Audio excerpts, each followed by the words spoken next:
మహాగణాధిపతయే నమః. ఓం గురుభ్యో నమః. ఓం శ్రీమాత్రే నమః.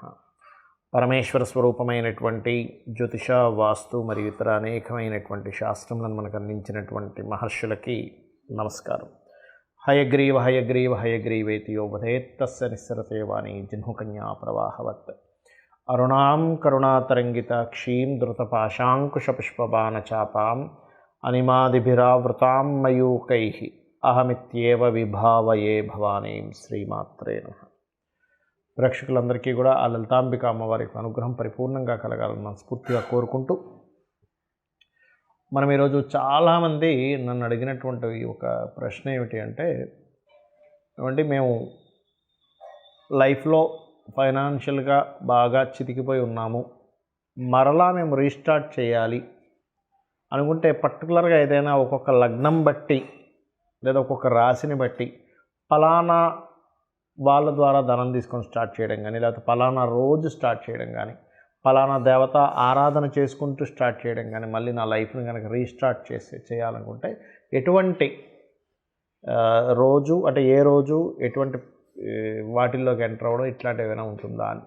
బట్ నేను ఒకటి చెప్తాను, ఇది ఫలానా లగ్నం, ఇది మేషమో వృషభమో ఉంటుంది లగ్నం, అలా లగ్నం బట్టి ఉంటుంది, ఉండదని కాదు. కాకపోతే మీ పర్సనల్ చార్ట్లో మీ ధనాధిపతి ఎలా ఉన్నాడు, మీకున్న మహాదశ ఎలా ఉంటుంది అనేటువంటిది ఉంది. దీనికి కండిషన్స్ కూడా నేను లాస్ట్లో చెప్తాను. అదేవిధంగా అసలు జాతక చక్రం లేని వాళ్ళు కూడా ఫైనాన్షియల్ గ్రోత్ అవ్వాలి ఏంటనేది చెప్తాను. బట్ మనం ఈ ఎపిసోడ్స్లో ఏంటంటే ఒక్కొక్క లగ్నం తెలియని వారు రాశి బట్టి మనం ముందుకు వెళ్దాం. తులా లగ్నము, తులారాశి. తులా లగ్నమ రాశి అంటేనే, తులా అంటే బ్యాలెన్స్, ఏదైనా సరే బ్యాలెన్స్ చేసేటువంటి తత్వం ఉంటుంది మీకు ధనాన్ని ఇచ్చే కారకులు కుజుడు అవుతాడు, ఇంకా చాలా అవుతాయి. కుజుడు, దాని తర్వాత పంచమాధిపతి అయినటువంటి మనకి గురువు అవ్వడం, అండ్ అదేవిధంగా చంద్రుడు, రవి కూడా అవుతుంటారు మీకు తులా లగ్నానికి. కాకపోతే ఇక్కడ ఏంటంటే బేస్ అయితే కుజుడే. అవన్నీ ఏంటంటే మీ పర్సనల్ చార్ట్లో అది ఎక్కడెక్కడ కూర్చున్నాయి దాన్ని బట్టి ఇంకో వేరే ఏ సోర్సెస్లో మీకు ధనయోగం ఏర్పడుతుందని చెప్తుంది. బట్ మీకు ఫైనాన్స్ అనేటువంటిది కుజుడు ద్వారా వస్తుంది కాబట్టి, కుజుడు ఏంటి అంటే land, machineries, factories, anything, weapons, ఏదైనా వస్తువు తయారు చేయడం, ఇట్లాంటివన్నీ కుజుడు. టెక్నికల్ రిలేటెడ్గా ఏదైనా తయారు చేయడం. అయితే ఇక్కడ కుజుడు కనుక రాశిలో వచ్చి కూర్చున్నాడు అంటే మీరు బయట దేశాలకు వెళ్ళి ఏదైనా బిజినెస్ చేయడం అనేటువంటిది మంచి యోగం ఇస్తుంది. లేదా ఏదైనా ఫైనాన్స్ రంగాల్లోకి వెళ్ళడం, షేర్ మార్కెటింగ్ సంబంధించిన కంపెనీస్ వాటిలోకి వెళ్ళడం. షేర్ మార్కెట్ ద్వారా డబ్బులు వస్తాయని చెప్పట్లేదు, బాగా అర్థం చేసుకోండి.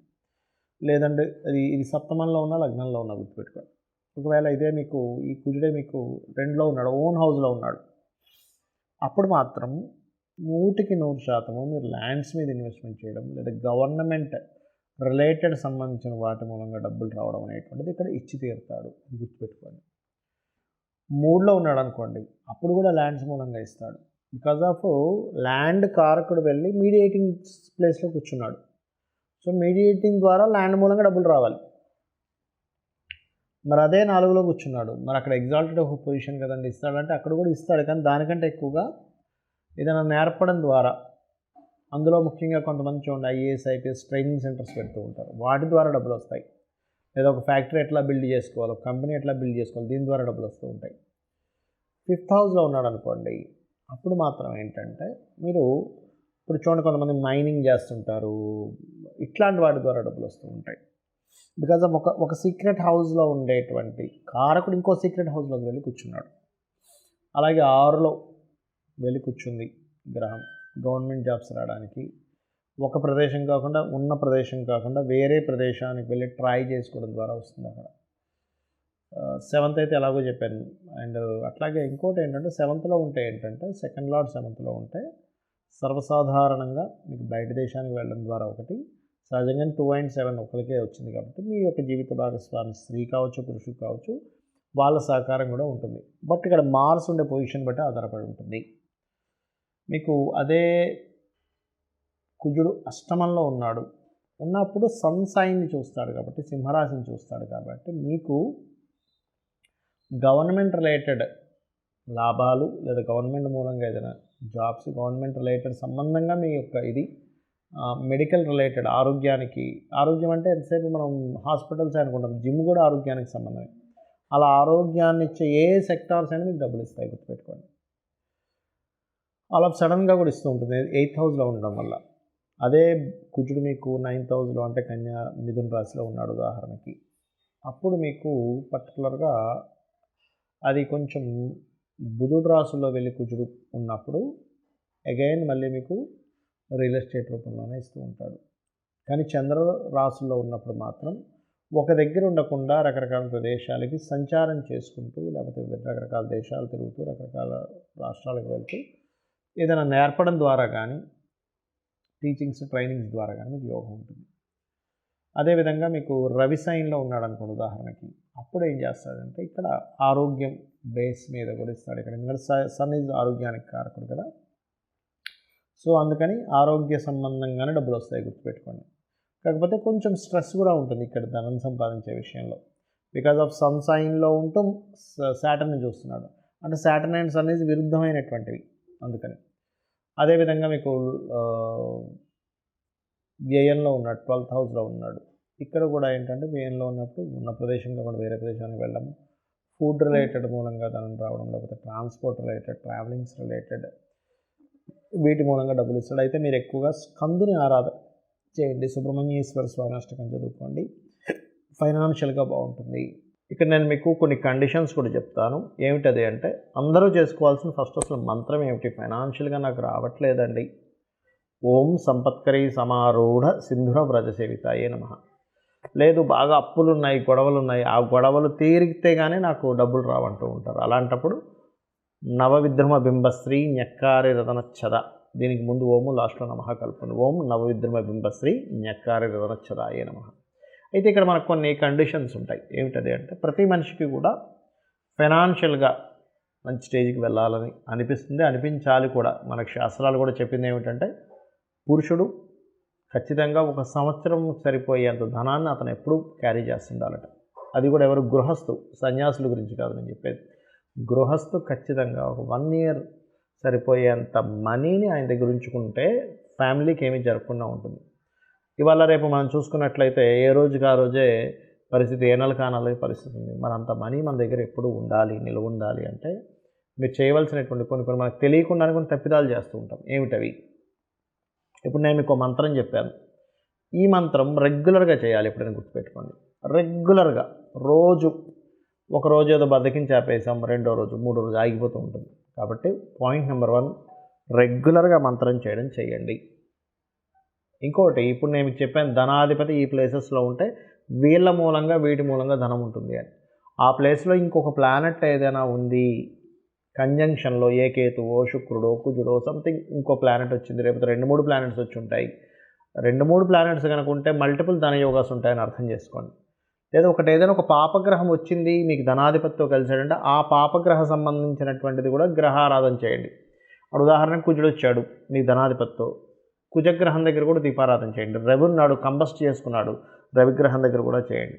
లేదా రవిచంద్రులు ఇద్దరూ కలిసి మీ ధనాధిపతితో ఉన్నాడు, అది అమావాస్య యోగం ఏర్పడింది కాబట్టి రవిచంద్ర గ్రహాలు రెండింటికి మీరు దీపారాధన చేయండి. అప్పుడు ఏమవుతుందంటే మీకు ఈ ప్రాబ్లం అనేటువంటిది, మీ ఫైనాన్షియల్ స్ట్రెస్ అనేటువంటిది తగ్గుతుంది. ఇక మరొక విషయం ఏంటంటే చాలామందికి గోవులు దగ్గరలో ఉన్నాయండి, గోవుకి ఏదైనా తినిపించవచ్చు అని అడుగుతున్నారు.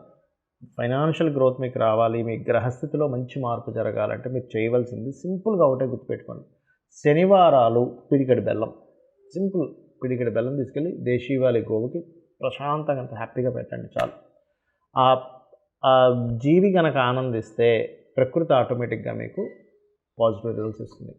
శుక్రవారాలు 3 చపాతీలు తీసుకోండి, దాని నూనెతో కాల్చకుండా చక్కగా నార్మల్గా కాల్చి దాని మీద చక్కగా తేనె పూసి చిన్న ముక్కలుగా చేసి చిన్నపిల్లలకి ఎలా తినిపిస్తాం అట్లా గోవుకు తినిపించండి. 3 సంఖ్యకి గురువు కారకుడు, తేనెకి శుక్రుడు కారకుడు, గురు శుక్రుల సంబంధం ఈ ఫైనాన్షియల్ గ్రోత్. అలాగే ఇక్కడ మరొక విషయం ఏంటంటే మీరు తెలియకుండానే కొన్ని మిస్టేక్స్ చేస్తాం, చెయ్యకూడని పనులు చేస్తూ ఉంటాం. మనం ఎన్నో పూజలు చేస్తుంటాం, ఓ పక్క చేయకూడని పనులు చేస్తుంటాం. ఏమిటవి? అందుకే ఫైనాన్షియల్ క్రంచ్ కూడా ఏర్పడుతూ ఉంటుంది.